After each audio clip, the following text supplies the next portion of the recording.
এই যে শাহেদ আলম এখন এত কথাবার্তা বলছে না, শাহেদ আলম কিন্তু এমনিতে আমার বিরুদ্ধে লাগেন। শাহেদ আলম জানে না ওর জীবনেও কি কি দুই নাম্বারই করেছে। ও যে বিয়েটা করেছে, এই বিয়েটা একটা থানার ভেতরে বিয়ে হয়েছে।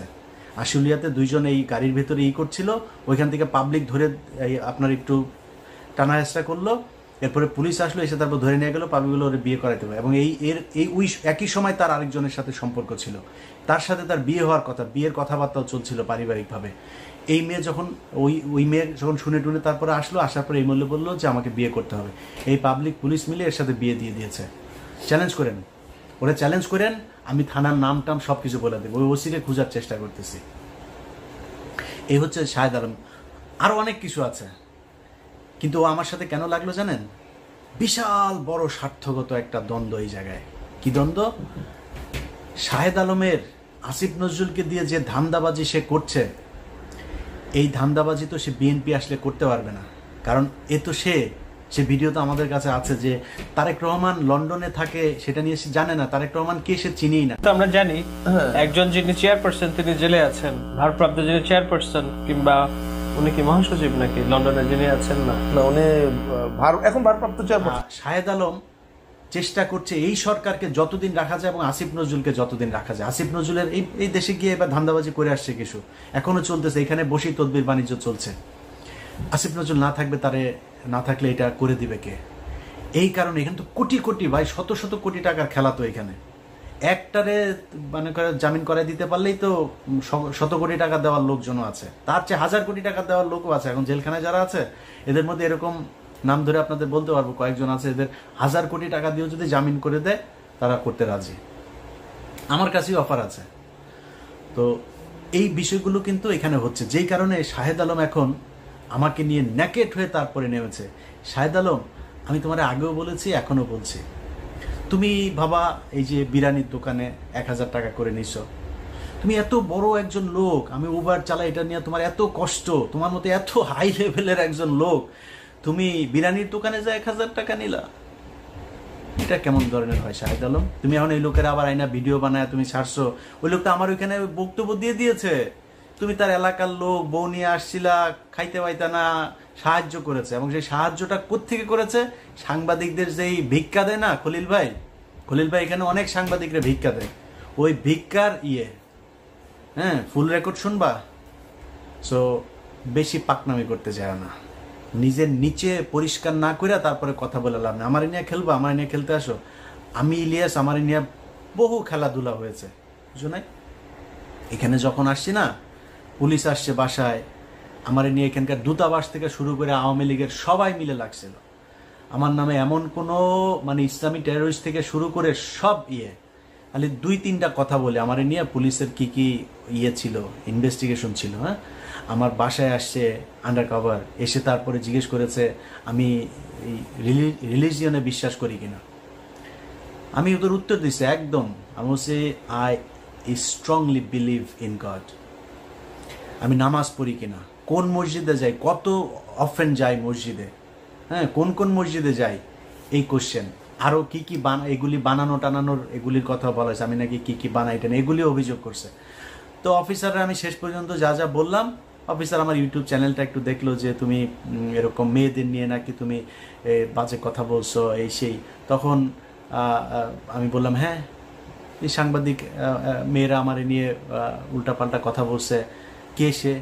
বলছে এই যে একটা টেলিভিশন, বেসরকারি টেলিভিশনের সাংবাদিক বাংলাদেশে, তারা আমার নিয়ে ক্রিটিসাইজ করে, আই ক্রিটিসাইজ দেম ব্যাক, এগুলি বলছি, সবই তারা জানাই দিচ্ছে। জানার পরে ওকে সে আমার কার্ড দিছে, কার্ড দিয়ে বললো যে কল মি, আমি 24/7 অ্যাভেলেবেল, তোমার যখন ইচ্ছা কল দিও। এরকম আরও অনেক তদন্ত হয়েছে ইলিয়াসের নিয়ে। আমার গ্রিন কার্ড পাওয়ার কথা আরও অন্তত 5 বছর আগে, সেই গ্রিন কার্ড মানে আমার কেসে অ্যাপ্রুভ হয়েছে আজ থেকে 1.5 মাস আগে। সো গ্রিন কার্ড আরও কয়দিন লাগবে জানি না, কিন্তু এই গ্রিন কার্ড পাইতে পারতাম বহু আগে। যখন এখানে 2016 সালে আসছে না, সেই 16 সালে শাহেদ আলম তুমি যেরকম 2 নাম্বারই ভণ্ডামি করে এখানে কাগজ নিছো না, ইলিয়াস চাইলে 16 সালে ওই ভণ্ডামি করতে পারতো। আমারে গণজাগরণ মঞ্চের বানাইতে বলছে আমার লয়ার, যে আপনি গণজাগরণ মঞ্চে, তখন 2016 সাল, সবাই এটা দিয়ে কাগজ বানাচ্ছিল, যে অ্যাপ্লাই করছিল তাকেই কাগজ দিয়ে দিচ্ছিল।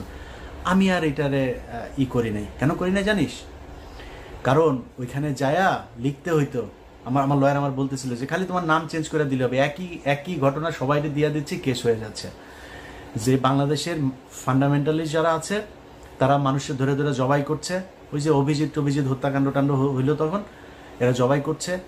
তারপরে গণজাগরণ মঞ্চে এরকম ইসলামিক যে ফান্ডামেন্টালিস্ট আছে যে তারা এখানে এটার একটা টেরোরিস্ট একটা অর্গানাইজেশন হিসাবে কাজ করছে, এরকম কথাবার্তা। আমি চিন্তা করলাম যে আল্লাহ যদি আমাকে আমেরিকার কাগজ লিখে রাখেন বা আমাকে ভালো রাখেন, সেটা আমেরিকায় থাকলে হবে, বাংলাদেশে থাকলে হবে, যেখানে আল্লাহ মনে করেন ওইখানে। কিন্তু আমি এগুলি বলে আমি কোর্টে যাব, আমি ইমিগ্রেশন অফিসারের কাছে যাব, সে আমার এই লেখাটা পুরো পড়বে, পড়ে দেখবে যে আরে মুসলমানরা এত খারাপ।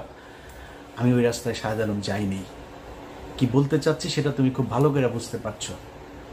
অতএব ওই কাগজ আমি নেই।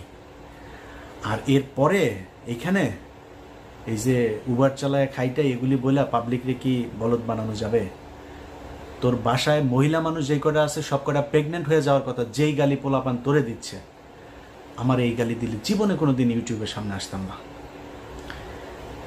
মানুষের সামনে যায় বলিস তুই এলি বিশাল জমিদারের নাতি, 1000 টাকা নিয়ে খলিল বিরিয়ানির থেকে খাওয়া লাগে। তুই এত বড় এক ডেভেলপার, তুই ওয়েব ডেভেলপ করিস, তুই প্রমোটার, তুই এখানে প্রমোশনের কাজ করে তারপরে 1000 টাকা তোরে সাংবাদিকদের খয়রাতির থেকে তোরে দেয়। মানুষের বুঝতে সমস্যা আছে, তুই ভিডিও দিলেই হবে, খলিল বাইরে হাতে পায়ে ধরে আরেক ভিডিও বার করলেই হবে। শাহেদ আলম সহ যারা যারা এখন কিনা এদেরকে ক্ষমতায় রাখার জন্য চেষ্টা করছে, এটা তাদের স্বার্থের কারণে, দেশের কারণে। শাহেদ আলম এই সে মানুষের কাছে বলে বেড়ায় তার নাকি দেশের বিশাল আকারে অবদান। এ হলো সেই ব্যক্তি 2018 সালে আওয়ামী লীগের কাছ থেকে টাকা পয়সা খেয়ে সব বিভ্রান্তিমূলক কথাবার্তা বলতো, মনে আছে? ইসকনের কাছ থেকে টাকা নিয়ে তারপরে সে এখানে বাড়ি কিনেছে 2টা। ও এখন বলে ওর বউ বলে ইঞ্জিনিয়ার, ওর বউ ইঞ্জিনিয়ার কাজ করে কি এখানে রিসেপশনিস্ট। এত বড় একটা ইঞ্জিনিয়ারকে যা রিসেপশনে বসায় রাখা হয়েছে, ওর বউয়ের টাকা দিয়ে নাকি সব এখানে 2 বাড়ি গাড়ি টাড়ি সব করেছে। আমি ওপেন ডিক্লেয়ার দিয়ে গেলাম, চ্যালেঞ্জ করে গেলাম, শাহেদ আলম তোর সাথে যে কোনো ফোরামে তোর চ্যানেলে আমি বসতে চাই। আমি আমার ট্যাক্স ফাইল থেকে শুরু করে আমি আমার স্বচ্ছতা নিয়ে আসবার। তোর বউ ইনজানুয়ার একটা আছে না, তোর বউ ইনজানুয়ার কোন জায়গায় ইনজানুয়ারি করে তারপরে এই তোর বাড়ি 2টা করে দিল, ট্যাক্স ফাইল দেখা। এই দেশে তোর বউর মতো এত বিশাল বিশাল বড় একজন নাসার ইঞ্জিনিয়ারে তো তুই করতে পারবি না, তাই না? টাকা ছাড়া তো ক্যাশে তো আর টাকা দেয় না, তাই না? চেকের মাধ্যমে টাকা দিয়েছে। সো চেক আছে, চেক দেখাস, কান কেটে ফেলবো। এখন তোর বাপ আসিফ নজরুলের কাছ থেকে আরো ধান্দাবাজি করে আরো বাড়ি করার চিন্তা ভাবনা করছিস। সো এইসব টাকা পয়সা তো বের হয়ে যাবে এক সময়। সম্মান আর টাকা পয়সা সব একসাথে পাওয়া যায় না।